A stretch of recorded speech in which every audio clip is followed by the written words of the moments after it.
প্রচন্ড গরম ভাই, একটা চার্জার ফ্যান দেন তো ভাই চার্জার ফ্যান তো সবাই কিনে, সবার বাসায় আছে, কিন্তু এসি, গরিবের এসি ফ্যান কজনের বাসায় আছে বলেন তো? এটা আবার কি জিনিস ভাই? ভাই যখন প্রচন্ড গরম পড়বে, শীতল বাতাস যদি আপনার দরকার হয়, বাসায় বৃদ্ধ বাবা মা আছে, বাচ্চা কাচ্চা আছে, একটা শীতল বাতাস লাগবে। হ্যাঁ। গরিবের এসি যেটাকে বলে সেটা নিয়ে আসছি, যেটা আপনাকে বিদ্যুৎ ছাড়া 26 ঘন্টা পাখা যেটা আছে নরমাল, তার চেয়েও ঠান্ডা বেশি বাতাস দিবে। দেখেন ভিউয়ার্স, একটা চার্জার ফ্যান কিনলে আপনি চার্জার ফ্যান থেকে বাতাস পাবেন, এইটা কিনলে বাতাসের পাশাপাশি ঠান্ডা অনুভূতিও পাবেন। অ্যাডভান্স তো লাগবে না, একটা টাকাও অ্যাডভান্স লাগবে না। বাংলাদেশের 64 জেলায় ঘরে বসে টাকা ছাড়া নিতে পারবেন এই ফ্যানটা। আচ্ছা, অনেক চার্জার ফ্যান দেখি কি এমনি করে তুইলে নিয়ে আর এক রুমে না যাইতে ভাই, হয়। এটা তো এইভাবে ধাক্কা দিলে চলে যাবে। দেখেন নিচে চাকা সিস্টেম করা চাকা আছে, সিস্টেম দেওয়া আছে, এবং কি আপনার বাসায় বিদ্যুৎ নাই 4 দিন 5 দিন ধরে, কোনো সমস্যা নাই, সোলার আছে তো, হ্যাঁ, সোলারের মাধ্যমে চার্জ দিতে পারবেন। এই দেখেন, ওরে ভাই আপনার দোকানটা পুরো কুয়াশা বানায় রাখছেন ভাই। আবার কি বেশি কিছু লাগবে না, মাত্র 2 লিটার পানি দিবেন এখানে।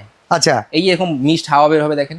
ওকে, অসাধারণ। তো ভাই আবার এটার কি? দাম কত পড়বে? দাম থাকবে আজকে পানির দাম ভাই কত? মাত্র 9864 জেলা ডেলিভারি চার্জটা ফ্রি। অনেক সময় কারেন্ট চলে গেলে না লাইটেরও দরকার পড়ে। এই যে রিমোট আছে, চাপ হ্যাঁ। দিবেন আর লাইট জ্বলবে। এই যে দেখেন লাইট কিন্তু জ্বলে গেছে। লাইট আর খালি কুয়াশা বের হবে বিষয়টা কিন্তু এমন না, ফ্যানও চলবে। এই যে দেখেন, আর এটা 16 ইঞ্চি ফ্যান, এটা জি, ঘুরে ঘুরে বাতাস 5 দিবে। পাখা। আর এটা মোটরের গ্যারান্টি আছে? 5 বছরের মোটরের সার্ভিস ওয়ারেন্টি আছে।